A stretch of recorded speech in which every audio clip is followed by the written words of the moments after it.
Divorce দিচ্ছে, উনি নিজে আমাকে ডিভোর্স দিচ্ছে ভাই। আপনি তো ওনাকে ডিভোর্স দিয়ে দিচ্ছেন, আপনি ওনার কাছে বারবার কেন আসেন? আমি হ্যাঁ ওর ছেলে আরেকটা বিয়ে করছিলাম, কিন্তু ওকে তো শুদ্ধ হতে পারি না। ওই ছেলে মদ খেয়ে গেছে, খায় বাসায় এসে আমাকে মারধর করে। আপনার আমাকে ডিভোর্স দিয়ে যান, ছেলেকে পাল্লা করে আমার ডিভোর্স দিয়ে দিচ্ছে, বুঝছেন? কি করে? আমার 5 বছরের যত টাকা ছিল প্রবাসে ইনকাম সব ভাই খাইছি, বুঝছেন ভাই? আমরা আইছি সামনে। এই সমস্যা। কেমন ভাইয়া মানুষের ওরা? হ্যাঁ, এই আপু, তো যে কথা বলতেছিলাম, তোমার সম্মান ততদিন থাকবে যতদিন তোমার স্বামীর সংসারে থাকবা। তোমার সম্মান ততদিনই থাকবে যতদিন তোমার স্বামীর সংসারে থাকবা। মনে করবা তোমার পিছনে অনেক মানুষ ঘুরতেছে, অনেক কিছু করতেছে, তোমাকে অনেক আশ্বাস দিতেছে। যেমন তোমার স্বামীর সংসার ছেড়ে এসো, তোমার স্বামীকে ভালো লাগতেছে না, আমি তোমার টেক কেয়ার করবো, আমি তোমার কেয়ার করবো, তোমার স্বামীর চাইতে অনেক যত্নে রাখবো। যে ছেলে বা যে মানুষগুলা তোমাকে এইসব কথা বলে, মনে করবা তোমার কপাল পড়ার রাস্তা তৈরি হচ্ছে। মনে করবা তোমার কপাল পড়ার রাস্তা তৈরি হচ্ছে। যে মানুষগুলোকে তোমাকে এই বুদ্ধি দেয় যে তোমার ভালো লাগে না, বিশেষ করে হচ্ছে 5 মহিলা এক জায়গা হইলে নানান ধরনের কথা হয়, তেমনি 5 ছেলে হয়ে একসাথে হলে নানান ধরনের কথা হয়।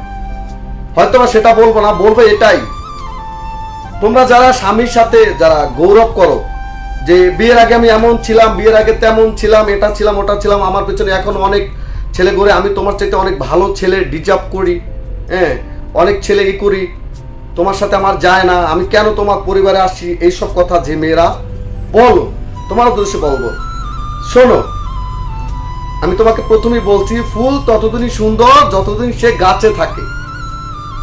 ফুলটা যদি ছিঁড়া হয় তখন তার গৌরব, তার সৌন্দর্য, তার মানে সবকিছুই নষ্ট হয়ে যায়। হয়তো বা ভালো থাকতে পারে 2 থেকে 3 দিন বা 4 দিন বা ধরো 1 সপ্তাহ। তেমনি তুমি ততদিনই ভালো থাকবা যতদিন তোমার স্বামীর সংসারে তুমি থাকবা।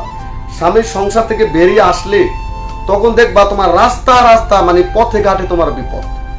যেমন পরিবারের মানুষ তোমাকে ভালো চোখে দেখবে না, তোমার আত্মীয় স্বজন মানুষ তোমাকে ভালো চোখে দেখবে না, তোমার মা বাবা তোমাকে ভালো চোখে দেখবে না। হয়তো বা 1 মাস 2 মাস 3 মাস 5 মাস 6 মাস 1 বছর তোমাকে দেখতে পারে, হয়তো বা তোমাকে অন্য কোথাও বিয়ে দিতে পারে, বা তুমি নিজের ডিসিশন নিতে পারো বা সিদ্ধান্ত নিতে পারো যে তুমি নতুন করে বিয়ে শাদী করবা বা চাকরি বাতা করবা, নিজের লাইফ নিজে সেটেল করবা এইসব।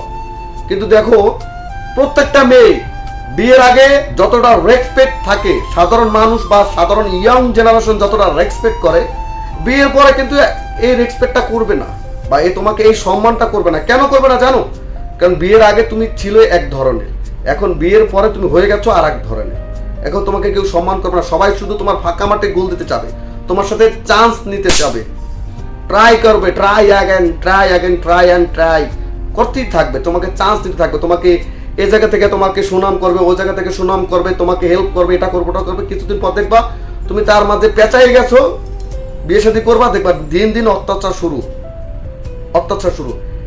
এই ভিডিওটা কেন, এই কথাগুলো কেন বলার কারণ হচ্ছে স্বামী স্ত্রীর ভিতরে টুকটাক রাগারাগি হতেই পারে, ঝগড়া ত্রুটি হতেই পারে। তাই বলে এটা না যে স্বামীর হাত ছেড়ে দেব, তাই বলে এটা না যে স্ত্রীর হাত ছেড়ে দেব।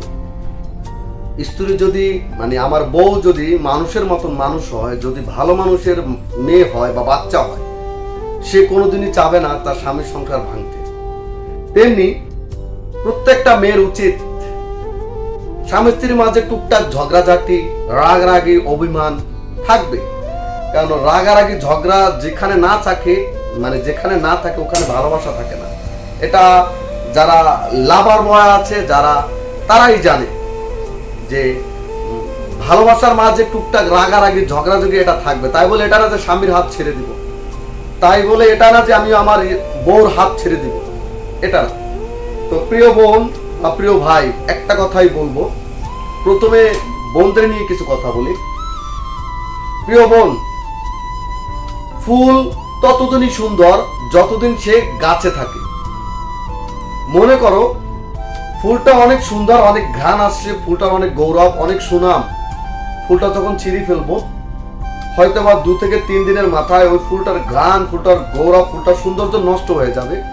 হয়তো বা কেউ ছিঁড়েও ফেলতে পারে, হয়তো বা কেউ ভালোবাসে যত্ন করে বইয়ের ভিতরে রাখতে পারে বা নিজের কাছেও রাখতে পারে। তেমনি তুমি যতদিন তোমার স্বামীর সংসারে থাকবা ততদিন তোমার সম্মান, তোমার গৌরব, তোমার অহংকার থাকবে। তুমি দুইটা মাথা উঁচু করে কথা বলতে পারবা।